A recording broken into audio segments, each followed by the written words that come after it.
It's arguably the single most important platform for content creators in 2026, YouTube. But the competition for clicks is more intense than ever. Creators who are trying to make it on YouTube have a lot to consider. Titles, keywords, thumbnails, and consistency, and never mind the actual content. So our creators are asking, what do they need to do to succeed?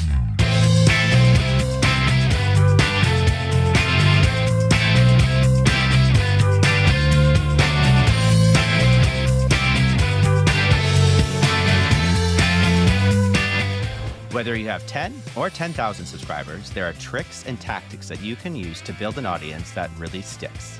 So don't forget to like, comment, and subscribe as we explore some proven strategies for success on YouTube.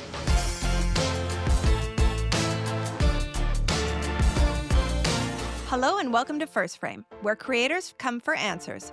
Brought to you by TELUS STORYHIVE. I'm Jennifer Park. And I'm Cameron Zinger. And on this season of the podcast, we're diving into the practical and ethical challenges facing Canadian content creators in 2026. With insights from emerging creators, seasoned pros, and industry insiders, it's our goal to give you clear and actionable advice you can use right now. Canadian content creators need a podcast to call home. This is it. YouTube is often called the granddaddy of content creation platforms, and for good reason. With billions of viewers worldwide, it's where trends are born, careers are launched, and communities come together. But making the most of the platform's features isn't always obvious, and there's lots to consider beyond content itself. So how do you create videos that people actually want to watch and keep watching? To help us answer that question, I'm excited to introduce our guest for today's conversation.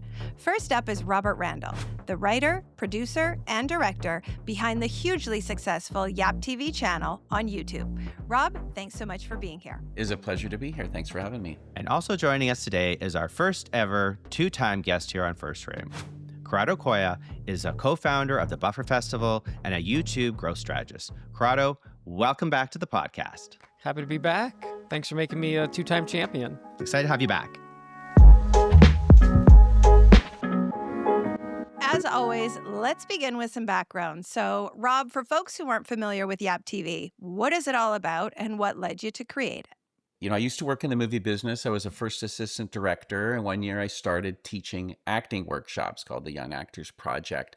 And having a background in movie making, I decided I'd make movies with the young actors in my classes. This was, quite a while ago, just at the infancy of YouTube. And instead of burning DVDs of our movie projects for the parents and friends and family to have, I decided I'd just put them on YouTube. And that's how it all started. And I just kept doing that year after year. And eventually they started to catch on. And your platform now, where does it currently sit? We're just on the cusp of 2 million subscribers, and we have about 550 million views. So it's doing pretty well. We had a period of time when it just went really crazy viral. That's incredible. And Corrado, we got to know you back in season 1 when you joined us to talk about transitioning from social media to broadcast television. But for those that maybe aren't familiar with you, can you share a little bit about yourself and what you're up to? Sure, yeah. I started YouTube back in 2007, 2008. As soon as Google bought it, I was like, I'm in. And been doing a lot of sketch comedy, short films, everything along those lines. And doing YouTube for so long in that early period of time was very frustrating because people were always like, oh, you live in your parents' basement and you film your cat. Meanwhile, to Robert's story, we're getting views, we're making money, we're doing big brand deals. And so I started Buffer Festival, which is the YouTube film festival, to be you kind of want to grab people and shake them and be like, look at all the good stuff that we're making. It's not cat videos. It's real short films with actors and scripts. And some of the stuff you're going to see is going to start to rival Netflix, and built up that whole festival to kind of showcase the world and industry people that good stuff like what Robert's making. And since then, it's been a lot of just hands in on YouTube, growing YouTube channels and broadcasts and throwing events for YouTube creators and industry across Canada and into the States. Yeah, it's really interesting to see how much YouTube has grown over the years and the type of content and the evolution of it just in general. So very cool area to be working in. Thank you both so much for sharing. Now, before we get into what works on YouTube, Let's discuss what doesn't. So, Rob, starting with you, what's the most common mistake you see creators making or that you have made yourself when trying to succeed on YouTube? I think what has not worked for me is when I tried to do what I thought would work. And that would go from figuring out what kind of video to make or what kind of thumbnail to make. If I tried to game the system and think, okay, this has got all the things that are going to work on it, my little checklist all checked off. Oftentimes that would not hit as well if I just did what I wanted to do, did what I cared about and what I felt I liked. That was when things would often take off. I'm feeling the word authenticity coming in my Yes, brain. authenticity. Literally, authenticity. I'd be like putting so much work into making a thumbnail, and this has got to be so perfect and all that. And then, it's not getting as much of a click-through rate. Let me just take a nice little screen grab, and that does. So, and the same with creating content. I created one show called Clickbait, and I thought, this is the perfect one. It's got a star as a lead. It's got cameos from major influencers. This is it. And no, but when I just, let me just make an authentic story about a high school experience featuring these kids that are actually in high school and telling some real stories, then that would catch on because that was authentic, that was different, that was unique. Corrado, what about you? I want to build a little bit off what Robert was saying. It's a lot of people thinking algorithm, like, how do I hack the algorithm? Or how do I game the algorithm? And if people just replace the word algorithm with audience, everything would work better. Like, it's not, what does the algorithm want? It's just, what does the audience want? And as soon as you hit that pivot, everything kind of shifts. So got to stop thinking about how to hack the algorithm and just think, how do I give the audience what they want? The other thing, I think this is like a pet peeve of mine because I recently finished discussing this with another creator, is like tag stuffing. They would go into like the tag section or the description and start adding things like hashtag viral, hashtag for you page. And I'm like, this isn't even TikTok. This is YouTube. And like all of those weird tags to try to game the video into the algorithm. And it's just like everything, all that's just hurting the video way more than helping. So it's just that, what does the audience want? How do you keep being that authentic? Can I just add on to that? Please do. I would even say, and I think it's good to know what the audience wants, but sometimes even more important is, what do you want? That's where it started to click for me, is when I just stopped thinking about the algorithm, stopped thinking about the audience sometimes and just think, what do I want? Then it became a more personal story, and then people, gravitated towards it. Thank you for saying think audience over algorithm. We've been to VidCon a number of times, and there's so much information that you get going there. But I sat in a session with YouTube, and that was the one statement that this gentleman said was, every time you're thinking algorithm, change it to audience, and it will change your frame of mind about utilizing the platform. And it is the one thing that has stuck with me for years. Yeah, absolutely. And to Rob's point, it's like knowing your audience is the most important thing. So like, for example, I started a gaming YouTube channel with a buddy of mine. And within 3 months, we hit 40,000 subscribers and 10 million views on an empty channel, because we went, what would we listen to? What would we watch? Everything we did was just hyper specific towards us as like a caricature, as a person. And every line in the script would be like, you know what? We don't find this that funny. No one that's like us is going to find it that funny. And it works. Works so well when you start knowing exactly who your audience is and what they want, and you can tailor your video towards them. Like, audience, not algorithm. Yeah, I like how you talk about making it for yourself, right? You're making it for your audience, which you want to watch it, right? So that's really important too. Rob, I know that you are a big believer in the 3 Ps: passion, persistence, and patience, I believe. Yes. Why do you think that matters when it comes to YouTube creators? That was the key to my success: passion, persistence, patience. So to break that down, passion, you gotta have something you love, that drives you, that keeps you going.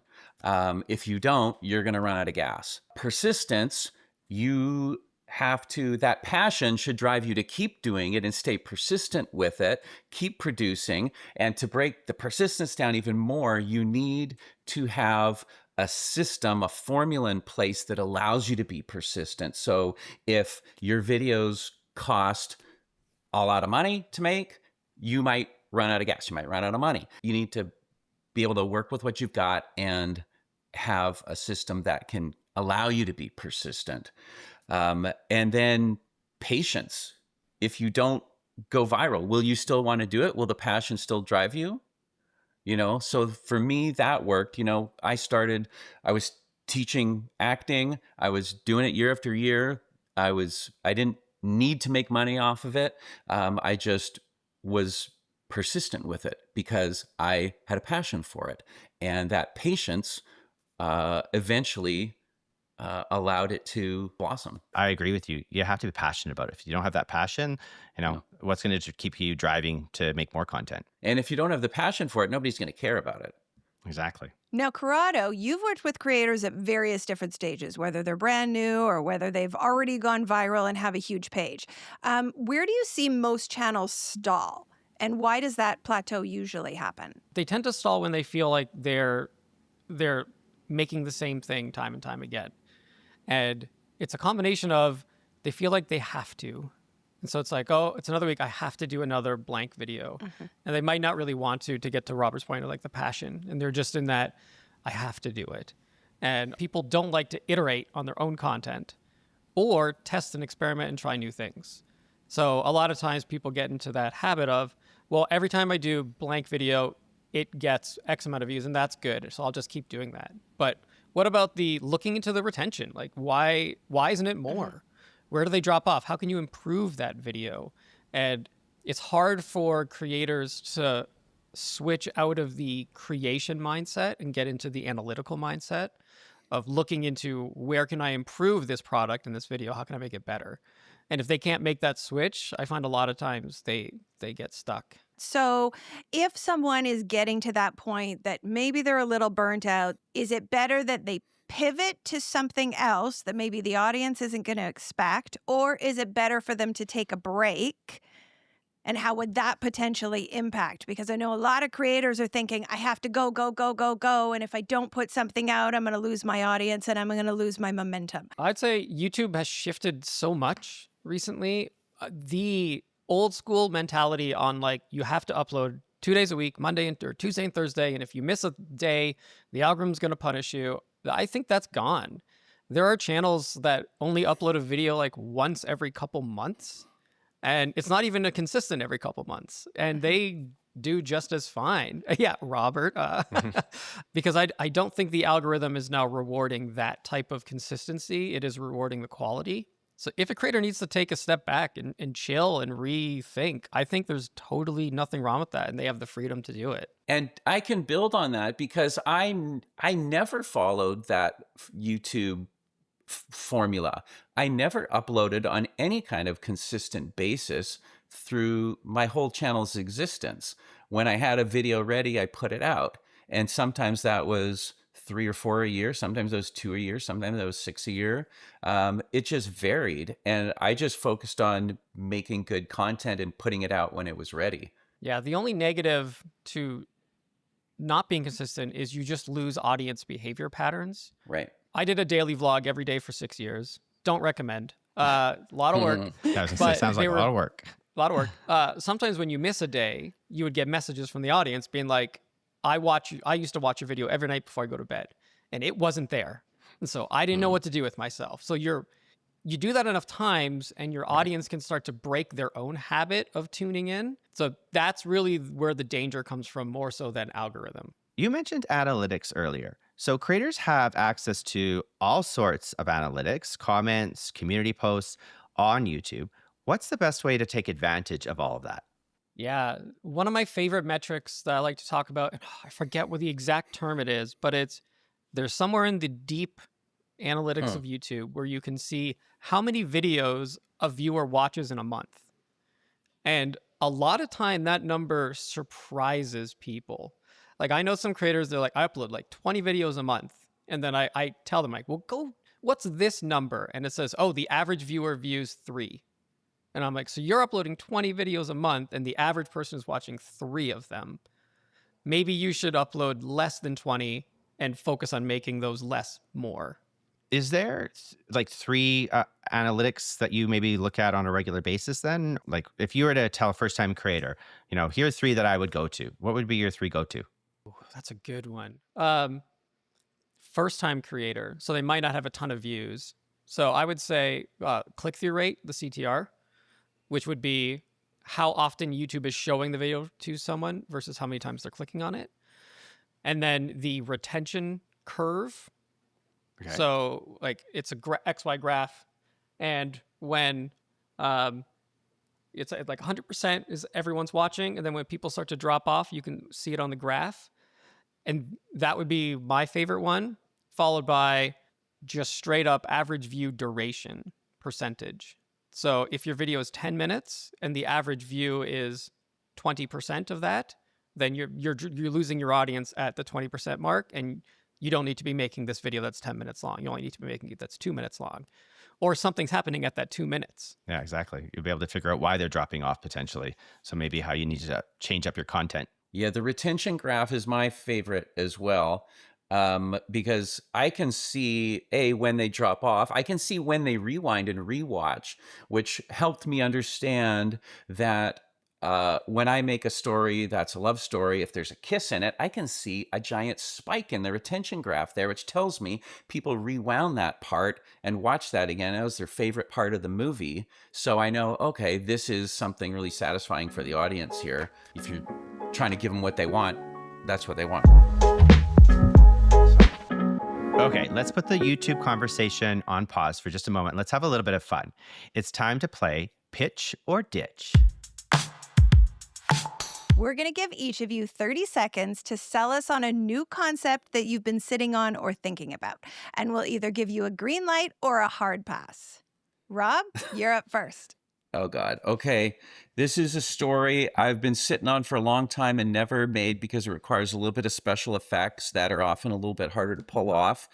And it's also more of a story aimed at guys. Most of my audience is female. This is more of a guy story. And it's called Wedgie Time Machine. So there's been Hot Tub Time Machine. There's been all these different time machine movies. There's never been a wedgie time machine where a kid in school gets wedgied and that thrusts them back or forth into time. So wedgie time machine. I don't have too much developed on it, but I've got this title and a concept. And then whenever I tell it to a 12-year-old boy, they're like, I want to watch that. I see a underwear sponsor in your future for that then. If it's all about wedgies. Tighty whities. You're right. So Cam, are you green lighting? I'd want to see a little bit more fleshed out, but I'm liking the direction. I think it could be fun. Okay. Yeah. Love it. Corrado, over to you. 30 seconds. All right. So this would be a whole YouTube channel idea. It's about fake product updates, but it needs a better name. So if, for example, Google just announced that a new feature that is going to be rolling out to all cell phones, where all screens are going to turn off anytime you're within 1 meter of a movie theater. Another one would be like, due to decreasing attention spans, movie theaters are now offering shows at 1.5 watch speed. So you can now watch your movie at 1.5 speed. I love it. I think that would go viral, and I think you need to launch it on April Fool's Day. Right? It's a great April Fool's Day launch. I'll greenlight that one. All right. Now it's time to zero in on solid, actionable advice for anyone who's trying to succeed on YouTube. We've talked about knowing your audience, but how do you figure out exactly what your viewers want and make sure your content speaks to them? I have some advice. It doesn't directly answer that question, but my most actionable advice is to work with what you've got. And that's something I've tried to do, I've had to do. You know, when I started, I was working with a group of young actors, so I had a group of young actors. I was running my acting workshops in a high school or a middle school. So as long as I was nice to the janitors in the evening, I had this school at my disposal. So those are things that I had. I didn't write scripts that were set in an office building I didn't write scripts that were set in a car driving around downtown. And that allowed me, like I said before, the 3 Ps, that allowed me to be persistent and keep it going. And there was a million stories I could create within a high school setting, and I still am. Corrado, did you have anything you wanted to add? Yeah, I think I get that question a lot, and there's so many new creators that want to start. I've kind of been thinking about it, and I think there's 3 different things I would tell people. First thing would be you have to figure out your cadence, like how often you want to upload. Is it once a week? Is it twice a week? And then try it, but don't actually upload. Because a lot of times what happens is we get a lot of creators who are like, I can do 2 videos a week. And then they can do that for about 3 weeks, and then suddenly they burn out. So it's come up with your cadence and then see if you can do it and film those videos, but don't upload them, and see if you can keep that cadence and use those videos as a learning way. So you're kind of giving it a test shot first while learning on the road. And the second one would be you got to keep to one niche and one audience. People are multifaceted. We all like different things, but you can't do it all on one channel. The more niche you can keep the channel, the easier it's going to be to bring audiences there. And then the third one, once you've got all that figured out, it would be start your first videos should be ones that people are currently searching for. So for example, if you're doing men's fashion, you don't want your first video to be 10 fashion do's and don'ts. That could be a good video if you have 10,000 subscribers, not if you have 0. What's going to work for 0 is making videos that people are searching for, like how to find pants that actually make you look good.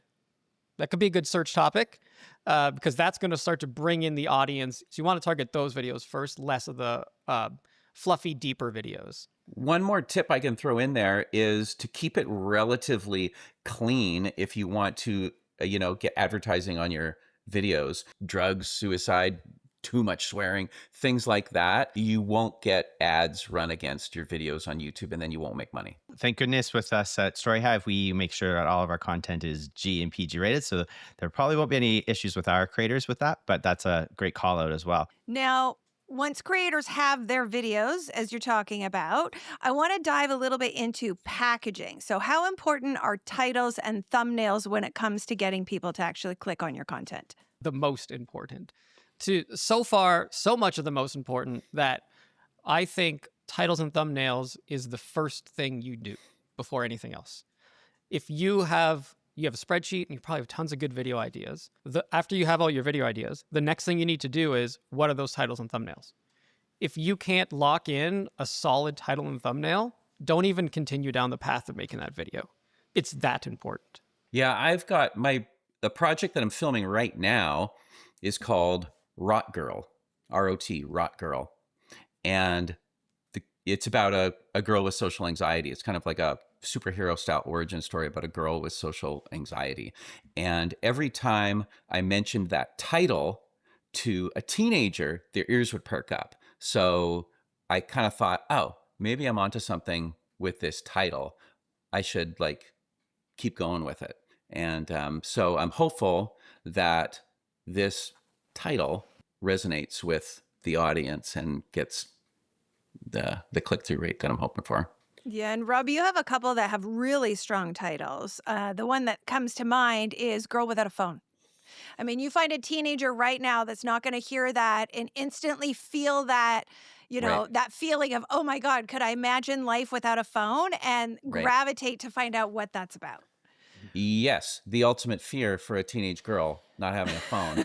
So it's funny because I put that video out at the same time as another video, and the other video was called How to Get Your Crush to Like You, and then I put out The Girl Without a Phone, A Cinderella Story. So The Girl Without a Phone, A Cinderella Story is probably the most popular short film on YouTube. It's got 124 million views now, still gets 10, 15,000 views a day. It's a funny thing about the title because I always wondered, why did that one go viral? And yes, the title probably had something to do with it.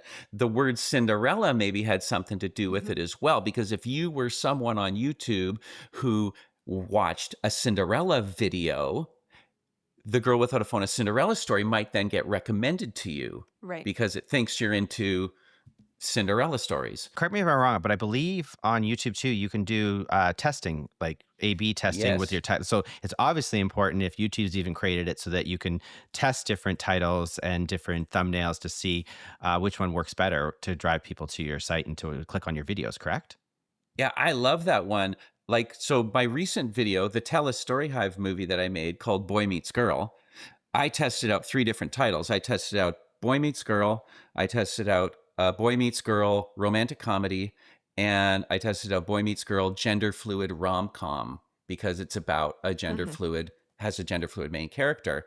And do you guys want to guess which one did better? They all have good potentials. I'm going to go C. I'm going to go the last one.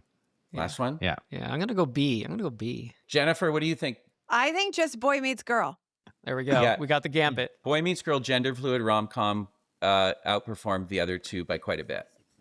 Yeah. Nice. And it also helped it find its niche audience. Like some of the comments from people who identify on the gender spectrum there just found it, clicked on it right away, and engaged with it and created a lot of engagement. So I really like that testing feature that YouTube offers for the titles and the thumbnails. Titles and thumbnails aside, there's also a lot going on behind the scenes with metadata, tags, keywords, etc.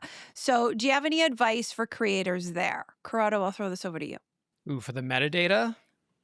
Okay. So with tags, YouTube has straight up said they're one of the least important things on a YouTube video. Good to know. Yeah, they straight up, there was a whole video they made. They're like, it doesn't matter as much as you think. On the spectrum of things that matter, it's right near the bottom. But there's still a lot that you can do with tags to make them valuable, like putting in misspellings. So for example, if your video is about Justin Bieber, you could put Justin Bieber, because I will always get a name wrong. As much as I tell myself it's one way, I'll always think it's the other way. So by putting in those misspellings, you're capitalizing on those extra search terms. And then the other way I like to look at it is, how would you describe the video if you don't remember what it's called? If it was about Tony Hawk and you're like, I can't remember the name of the video or what Tony Hawk's name is, words you would use to describe it. Like you're at the bar and you're like, I watched this video with that skateboard guy. You can put skateboard guy as a tag. All those search terms that would lead up to the overall video. And then when it comes to description, your first sentence or 2 is going to be the most important. So there's a lot of people, they'll fill their description with 5,000. I think 5,000 characters is how long you can go. Fine. But YouTube's going to care the most about the top chunk. So whatever's in that top chunk is going to be the most important, and it's going to get diminishing returns for everything down. Okay, to sum up everything that we've talked about today, then, what would you say to a creator who asked, how do I make YouTube work for me? First, you need to answer, what do you want to make for YouTube? What is it for the audience would be number one. What can you make that's good for you, but also good for them? And can you identify who them is? Do you know who that audience is? And what can you make for them that's also for you? I would simply say, what do you enjoy? What are you passionate about? Find your passion, follow your bliss, and then, research what's been done out there for what it is you're interested in. Find a fresh perspective on it, because it's all been done, but, get creative. What if you did the opposite of what someone's doing? Yeah. And I'm hoping that is slowly starting to resonate with our audiences for the podcast, because even in season 1, we kept hearing, find your passion, talk about what you're passionate about, and showcase that in your content. So I think it's really great advice. Guys, you've shared a lot of great advice. But before we say goodbye, are there any resources that you'd recommend for our creators who want to learn more? And also, how can they keep up on what the both of you are doing? Well, like I make films, I work with actors, do a lot of writing, and sometimes I have people ask me, how did they become filmmakers and stuff like that? And sometimes they're very young people. They're just coming out of high school, or maybe they're still in high school. And I like to tell them to do what I did when I was that age. And I took a creative writing class. And that was my favorite class in high school. And without that, I probably wouldn't be doing what I'm doing right now. Writing is so important to becoming a creator, because it's where it all starts. So learn how to write.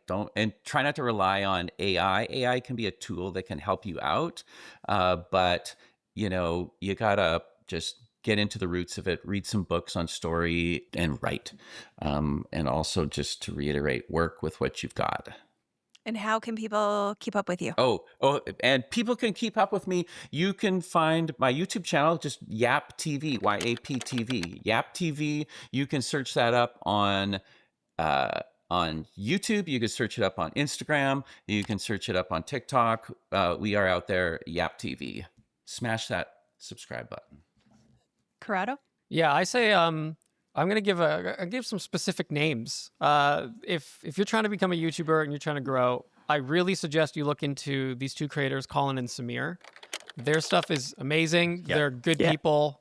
I've known them for a long time. Their stuff, every time I watch one of their videos and one of their learnings, I'm just like, they're so good. They get it. Finding people like that you can watch and lean into is going to be really key. If you think I'm one of those people, you can find me on just my name, Corrado Coia. It's pretty unique. I get all the handles. I'm the only one. And I do have my own website called Canadian Creator, and you can get my newsletter there. And I give you bi-weekly tips on all the cool things about YouTube. That's a good site. Perfect. Well, thank you both for sharing. And I know our audience is going to appreciate all of those recommendations. And we want to thank you both for joining us today on First Frame. Thank you very much for having us. Yeah, thanks for having me.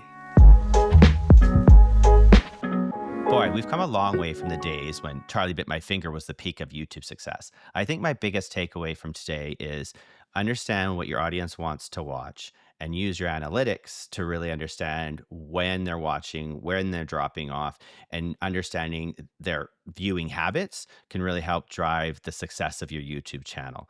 What about yourself though, Jen? Well, I think my takeaway is really stick to what you know, stick to what you love, make sure you're putting that out. It's less about making something for your audience, but creating something that you love and your audience will follow. And if you are putting out that type of content, just ensure you've got a really strong title, you've got really strong thumbnails that are going to, make people want to click on and watch your video.